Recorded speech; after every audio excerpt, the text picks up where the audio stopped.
New York City sparkled under the night sky, its towering skyscrapers glistening like diamonds. Joe had only recently moved to the city, still adjusting to its fast pace and endless energy. To celebrate his new job at the prestigious Sterling Industries, he accepted an invitation to an exclusive gala at the Grand Lexington Hotel. The air was rich with the smooth melodies of a jazz band, the clinking of fine crystal glasses filled with deep red wine, and the quiet hum of conversations among powerful business figures. Joe had never been fond of crowded events, but tonight, something felt different. As he sipped his third cocktail, his gaze met that of a man across the bar. The stranger was tall, dressed in a tailored black suit that accentuated his strong frame.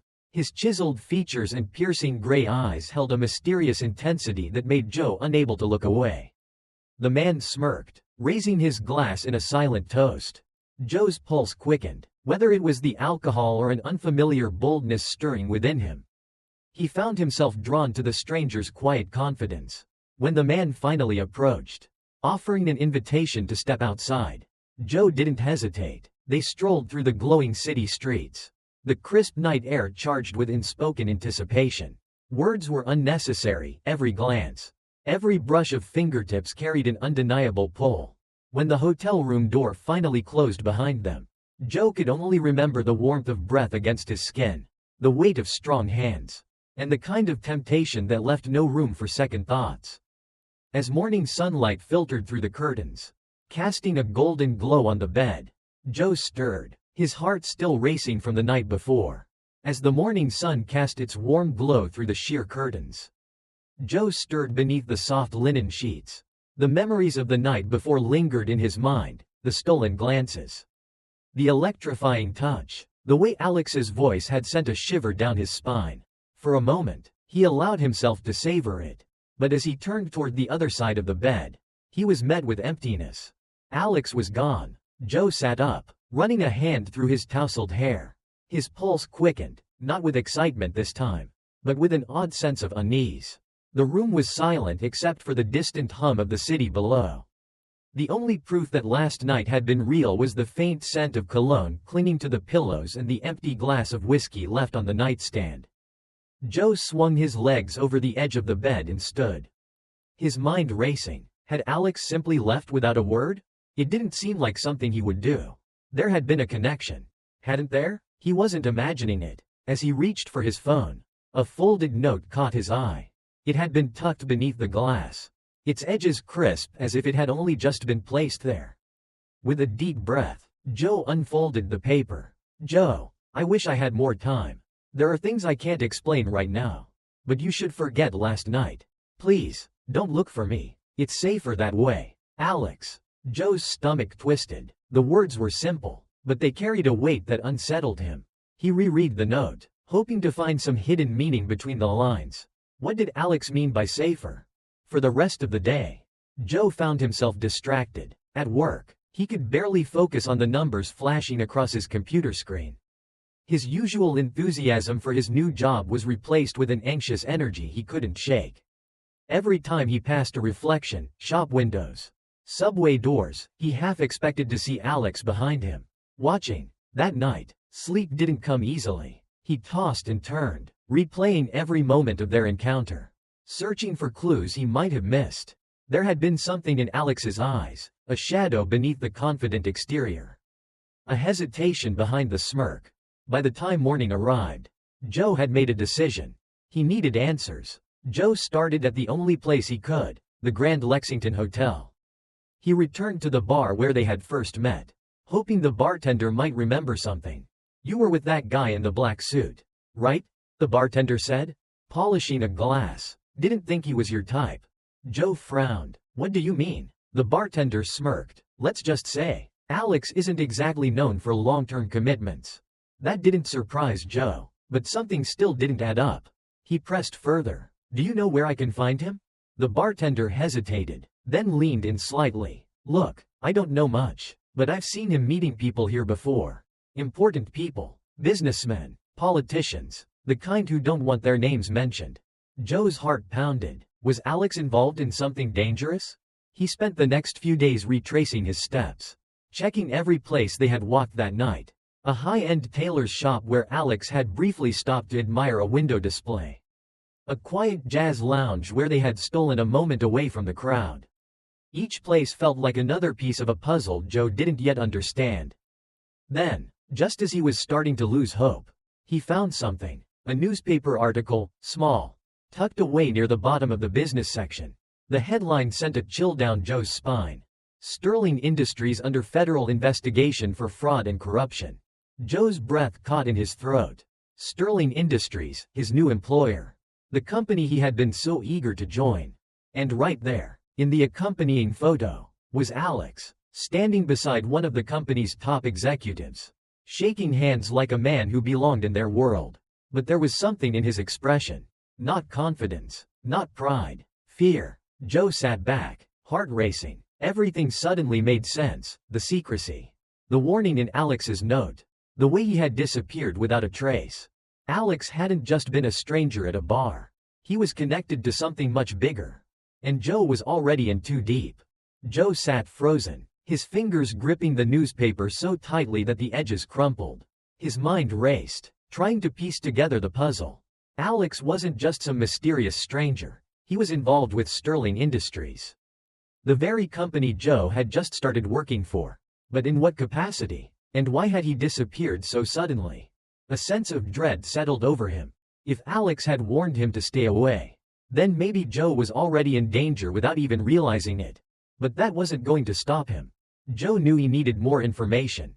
And he knew exactly where to start, his own office. That afternoon, he walked into the Sterling Industries headquarters, trying to appear as normal as possible.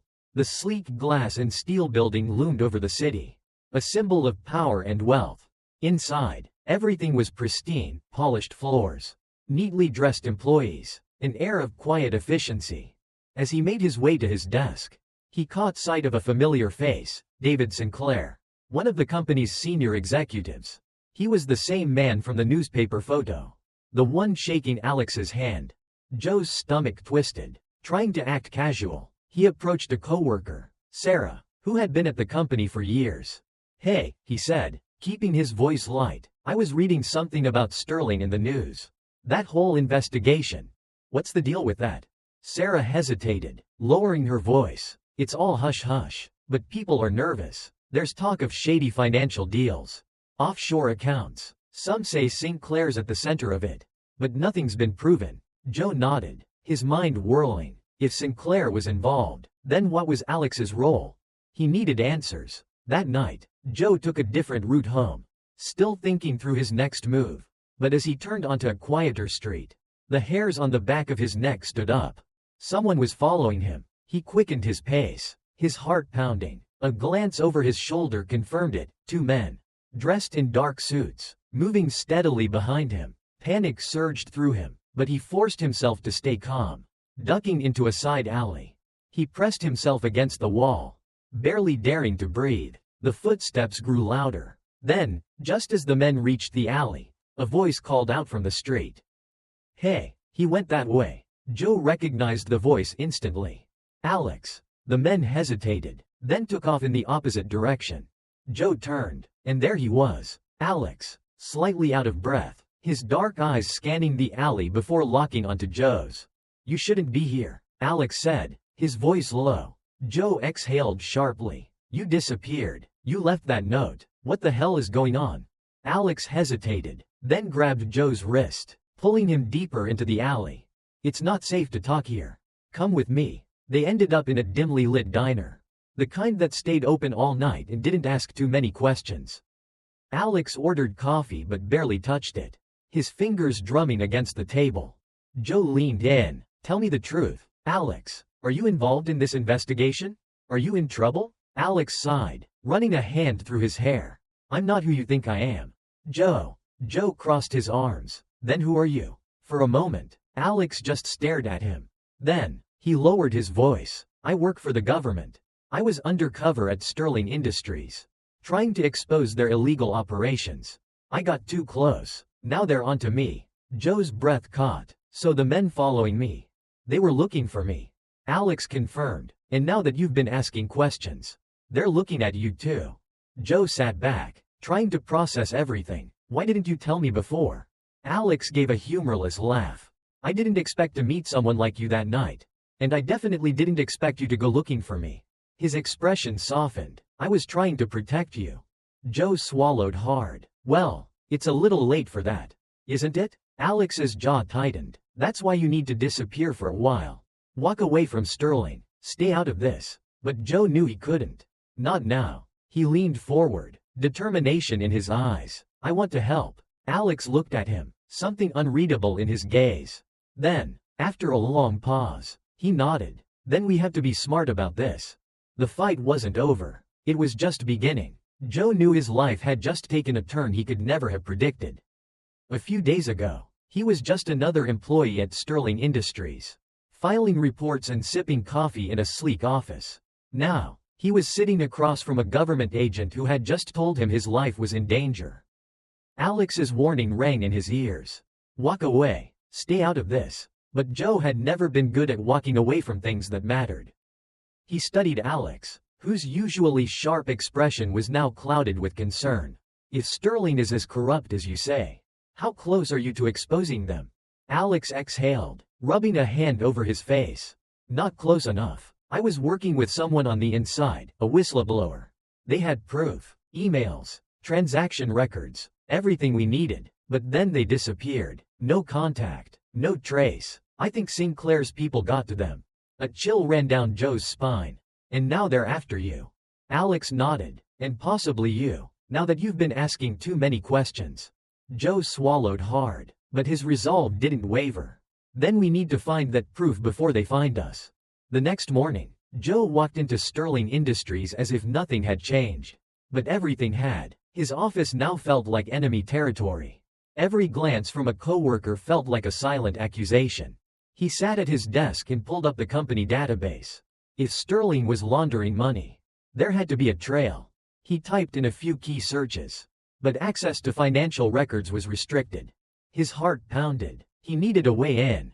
A memory surfaced. Sarah. She had worked in the finance department for years. If anyone knew how to access the right files, it was her. Joe found her in the break room, stirring cream into her coffee.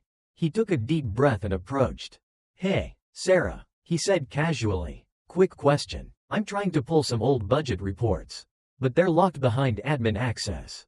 Any idea how to get around that? Sarah frowned. That's weird. Normally, only senior staff can access those. Joe forced a chuckle. Yeah, I figured. Just trying to avoid bothering the higher-ups. Sarah hesitated, then lowered her voice. Well, there's a back door. IT set it up years ago. But if they catch you using it, they won't. Joe assured her. How does it work? She scribbled a quick note and handed it to him. Be careful, Joe. He nodded, tucking the note into his pocket. That night, Joe sat at his laptop in his dimly lit apartment, his fingers moving quickly over the keyboard. Using the back door Sarah had given him, he accessed the hidden financial records of Sterling Industries. What he found made his stomach turn. Hundreds of millions of dollars funneled into offshore accounts. Shell companies hiding transactions. Bribes paid to silence whistleblowers. And at the center of it all, David Sinclair. Joe's hands shook as he scrolled through the files. This was it, the proof Alex needed. His phone buzzed. A message from an unknown number. Get out, now. Joe's blood ran cold. Someone was watching him. He grabbed his laptop and rushed to the door. Just as he reached for the knob, a black SUV screeched to a stop outside. Panic surged through him. He turned and ran for the fire escape. As he climbed down, the apartment door burst open above him. Heavy footsteps followed. Joe jumped the last few feet to the ground, his breath coming in gasps. He sprinted down the alley, turning sharply into the street. A motorcycle roared up beside him. Get on.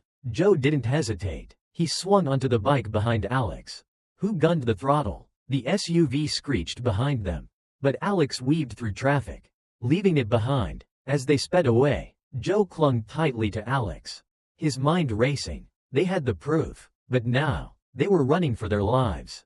The city lights blurred as Alex weaved the motorcycle through traffic, pushing the engine to its limit.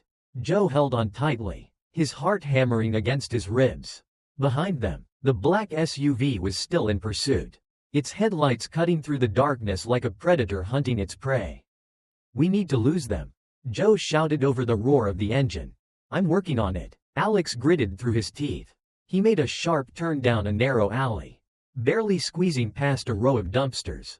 The SUV wasn't as lucky. There was a loud crash as it slammed into a pile of metal bins. Momentarily slowing down, Alex didn't stop. He raced through side streets, zigzagging through the city until they finally reached the industrial district. He pulled into an abandoned warehouse and killed the engine. The only sound was their heavy breathing. Joe swung off the bike, his legs shaky. "What now?" Alex scanned their surroundings. "We can't go back to your apartment. They know where you live. We need a safe place to figure out our next move." Joe thought for a moment. There's someone who might be able to help. An hour later, they pulled up outside a modest suburban home on the outskirts of the city. It was a stark contrast to the chaos they had just escaped. The porch light flickered on as they approached the door. Joe knocked twice. A few moments later, an older man with graying hair and tired eyes opened the door. "Joe?" The man's voice was a mix of surprise and concern. "Hey, Mark, I know it's late, but I need your help." Mark glanced at Alex warily but stepped aside. "Come in." Inside, the house smelled of old books and coffee. Mark led them to a small study lined with shelves of law books. Mark was a retired journalist, one of the few people Joe trusted completely. If anyone knew how to handle explosive information, it was him. Joe pulled out his laptop and opened the files he had stolen. "Mark, this is proof that Sterling Industries is laundering millions of dollars. Bribes, offshore accounts, everything." Mark adjusted his glasses, skimming the documents. His face darkened as he scrolled. This is huge. If this goes public, Sinclair is finished. That's what we're counting on," Alex said. Mark looked up. "Releasing this isn't going to be easy. Sterling has deep pockets and powerful connections. If we leak it the wrong way, they'll cover it up before the truth can spread." Joe clenched his fists. "Then what do we do?" Mark tapped a pen against the desk. Deep in thought. "We need to go to the right people, trusted journalists, whistleblower protection agencies, even the FBI. But we have to do it smartly." He pointed to Alex. "You said you had an inside source before they disappeared, right? If we can find out what happened to them, we might get even more evidence." Alex nodded. "I have one last contact who might know." Mark stood. "Then we split up. Joe, you and I will work on getting this to the media. Alex, find your contact and get anything else we can use. But we have to move fast. Sterling won't sit still after tonight." Joe took a deep breath. The finish line was in sight. But the danger wasn't over yet. The next day, Joe and Mark arranged a meeting with a top investigative journalist, someone Mark trusted from his years in the industry. They chose a quiet cafe, sitting at a back table with a clear view of the entrance. As they waited, Joe's nerves were on edge. He had a bad feeling, a weight in his gut that wouldn't go away. Then he saw him. David Sinclair, the CEO of Sterling Industries, strolled into the cafe as if he owned the place. Two men in dark suits flanked him. Joe's blood ran cold. How did they know? Mark tensed beside him. "Stay calm," he whispered. Sinclair walked straight to their table, smiling like they were old friends. "Joe, Mark, I was hoping we could have a chat."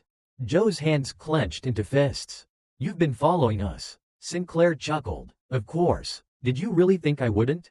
He leaned in, his voice low. "You have something that belongs to me, and I'd like it back." Joe met his gaze. "The truth?" "Sorry, Sinclair, but it's not yours to keep anymore."